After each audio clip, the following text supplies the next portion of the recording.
Le froid, c'est bon pour la santé. Je sais, ça peut paraître un petit peu paradoxal, ça peut surprendre, mais on va essayer de comprendre avec nos invités quels sont les bienfaits du froid.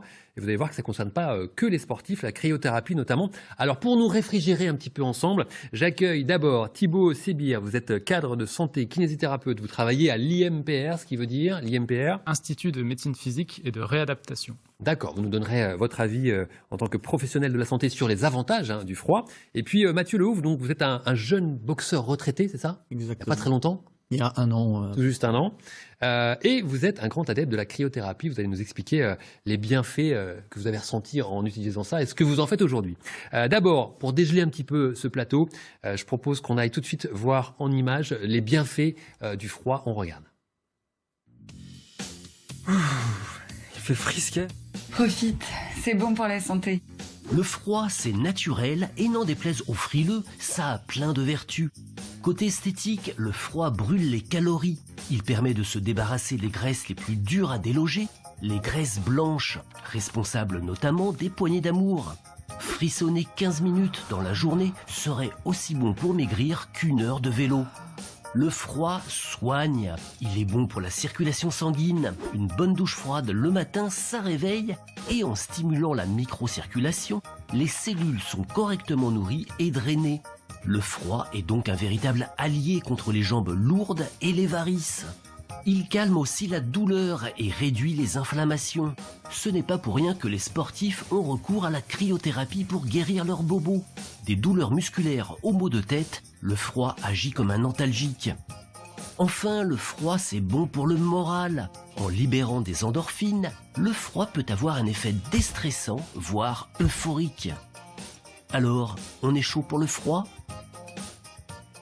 Allez, on va voir si vous, les Normands, vous êtes chauds pour le froid. On va poser la question d'abord à notre monsieur santé du jour, Thibaut Sébir. Pourquoi, un peu contrairement finalement aux idées reçues, le froid, ça serait bon pour la santé ?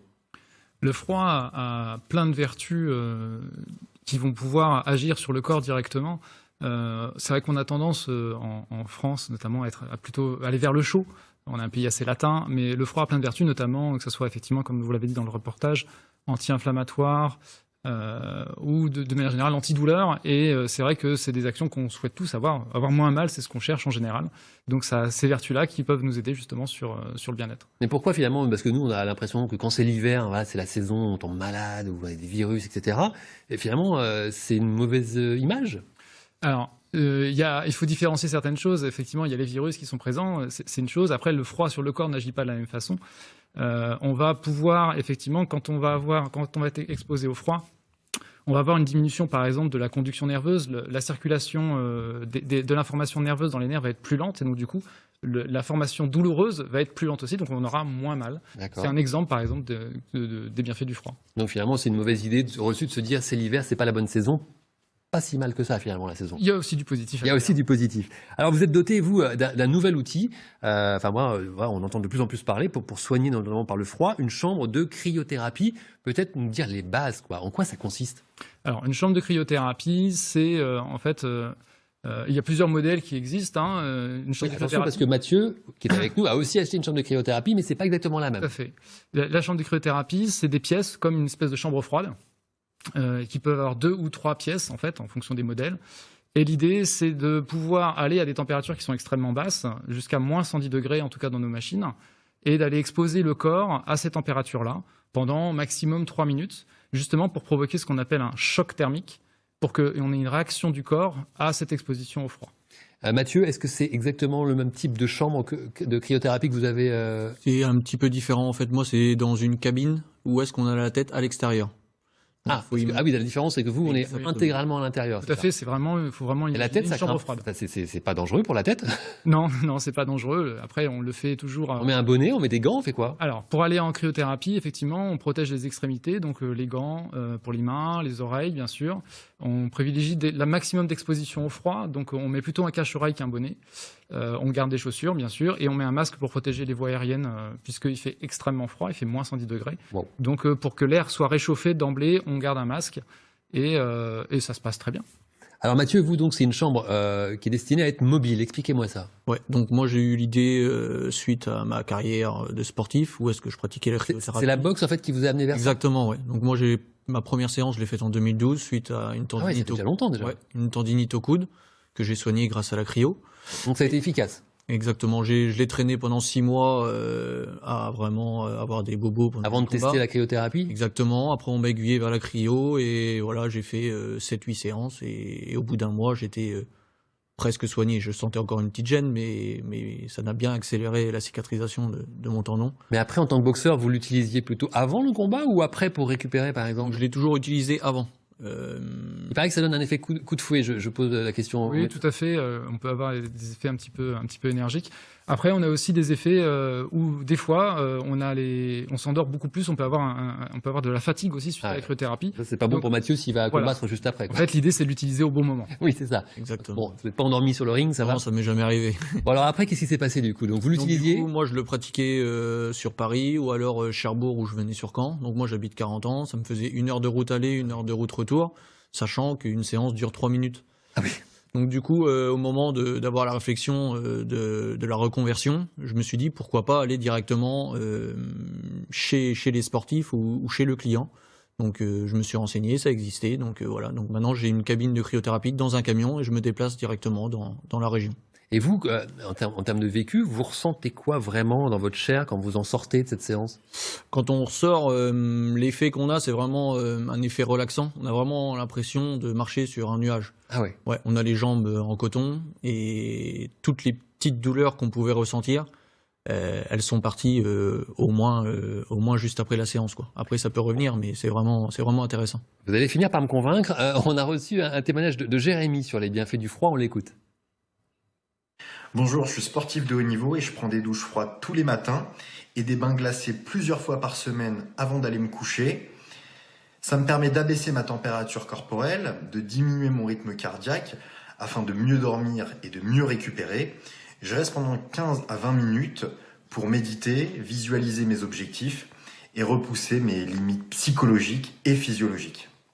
Bon, Thibaut, vous qui êtes cadre de santé, est-ce que c'est vraiment utile de prendre des douches froides comme ça?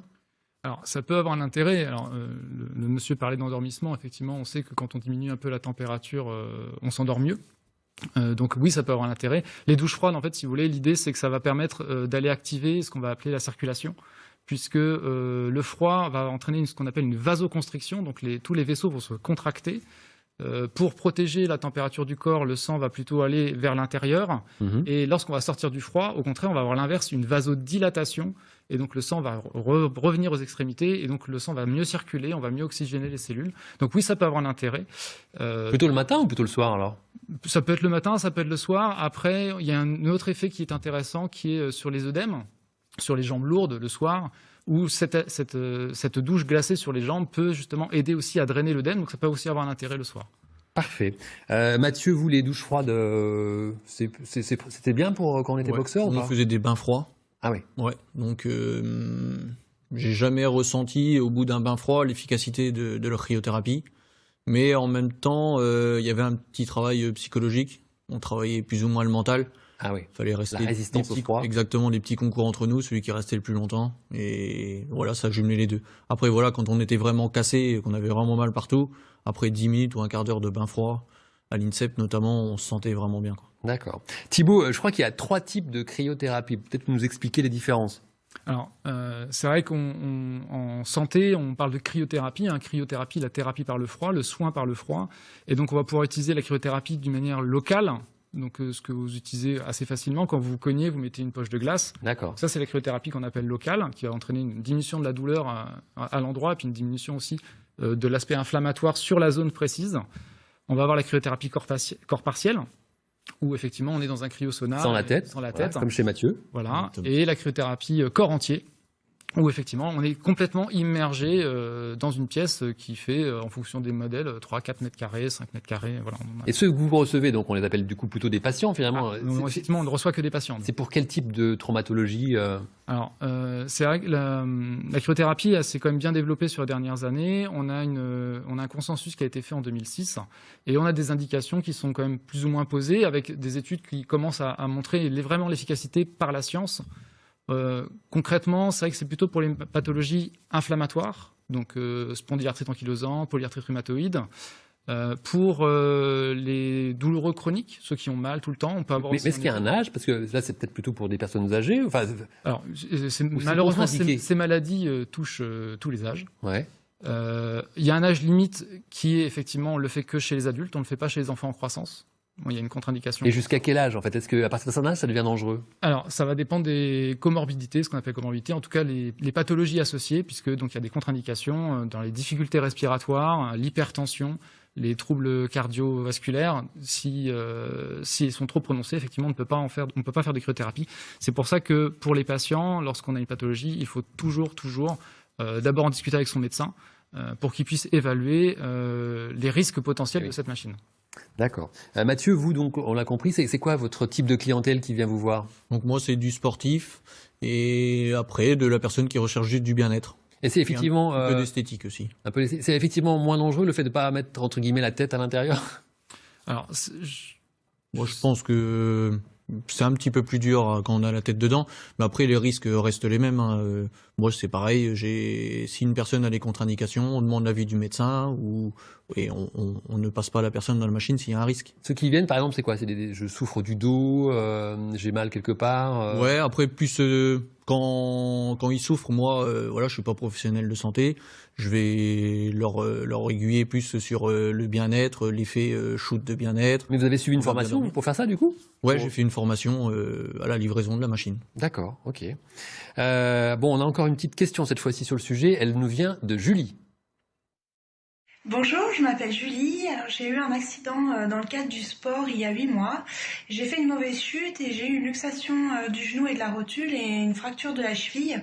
Donc je me suis fait opérer il y a 3 mois et demi des deux en même temps. J'ai passé beaucoup de semaines en rééducation et donc aujourd'hui, dans le cadre de ma récupération et des douleurs du coup qui persistent, j'aimerais savoir si utiliser le froid pourrait m'apporter du plus. Alors Thibaut, vous qui êtes aussi kiné, est-ce que ça peut faire du bien, accélérer peut-être la rééducation?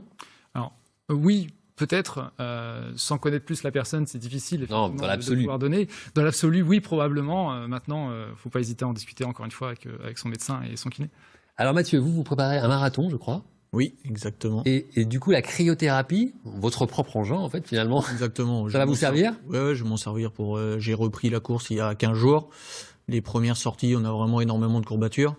Et voilà, en utilisant la cryothérapie, on a Ça aide à la récupération? énormément. Oui. Et l'effet jambe de feu, alors c'est vrai ou pas finalement? Ouais. Donc moi, par exemple, sur un 10 km, je sais à peu près mon chrono. J'ai fait une séance juste avant et j'ai gagné plus d'1 minute sur Ah, mon carrément. chrono. Ouais. Ah oui, Donc après, par contre, on me pose souvent la question. Je pense par exemple sur un marathon, faire une séance avant, on aurait l'effet de baisse de régime trop prononcé. C'est trop long en fait comme effort. Mais par contre, pour un effort de 40 minutes à peu près, je pense que C'est bien c'est adapté. pas mal. Ouais. D'accord, Et effectivement. pour la boxe, par exemple, je faisais 24 heures avant. Ah, Ouais.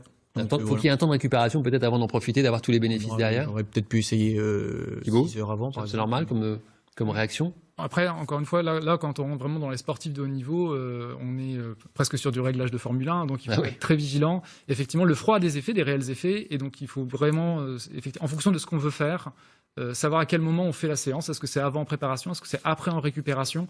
Voilà, c'est vraiment dans un protocole bien spécifique de Sachant que j'ai toujours fait des séances, je testais avant, par exemple, avant un gros entraînement, quoi. Ouais. Avant une grosse compétition. C'est le j'avais réglage, pas- là. Ouais, exactement. Je voyais à peu près si c'était 24 heures, 48 heures, 12 heures. Moi, je me sentais bien à 24 heures avant. Bon, alors moi, voilà, vous allez essayer de me convaincre, j'ai toujours pas testé cette cryothérapie. Qu'est-ce que vous auriez envie de dire à ceux qui ne l'ont pas encore testé pour leur dire, bah, essayez, vous verrez. Alors, moi, c'est difficile de dire allez-y tester, puisque, encore Ouais. une fois, on est dans Vous, c'est une vraiment- approche médicale. Ah, on est purement dans une approche médicale, on est vraiment là pour soigner les gens. Et donc, moi, ce que je dirais, c'est que s'il y a des douleurs qui sont présentes, s'il y a des pathologies qui sont présentes, effectivement, le froid pourrait avoir un intérêt. Encore une fois, parlez-en avec votre médecin, avec votre professionnel de santé qui vous suit, et vous pourrez voir si ça peut avoir un effet pour vous. Bon, et puis Mathieu, donc c'est la cryo des marais, c'est ça? Exactement. Ça tourne en ce moment ou vous êtes bloqué du coup à cause du En Covid? ce moment, avec la conjoncture actuelle, c'est plutôt compliqué. Mais oui, non, cet été, j'ai vraiment bien marché. J'ai fait essayer à énormément de personnes cette nouvelle technique. Et voilà, j'ai à peu près 70% d'excellents retours, des gens qui reviennent assez rapidement réessayer la cryothérapie. Bon, si je résume bien, si j'ai une pathologie, c'est plutôt chez vous que je vais. Si c'est pour mon bien-être, c'est plutôt chez vous que je vais. Exactement. Bon, je vais essayer de pas avoir les deux. Peut-être on verra comment ça se passe. Merci à tous les deux. Thibaut Sébière, vous êtes cadre de santé et kinésithérapeute à l'IMPR, donc en Normandie. Mathieu Lehaut, vous êtes boxeur retraité, jeune boxeur retraité et propriétaire de cette unité mobile, la Cryo des Marais, qui se promène, on l'espère très vite, bientôt en Normandie. Allez, on retourne sur le terrain voir Hugo, qui lui est au plus près d'une forme de glace, mais de glace qui en général se déguste plutôt l'été.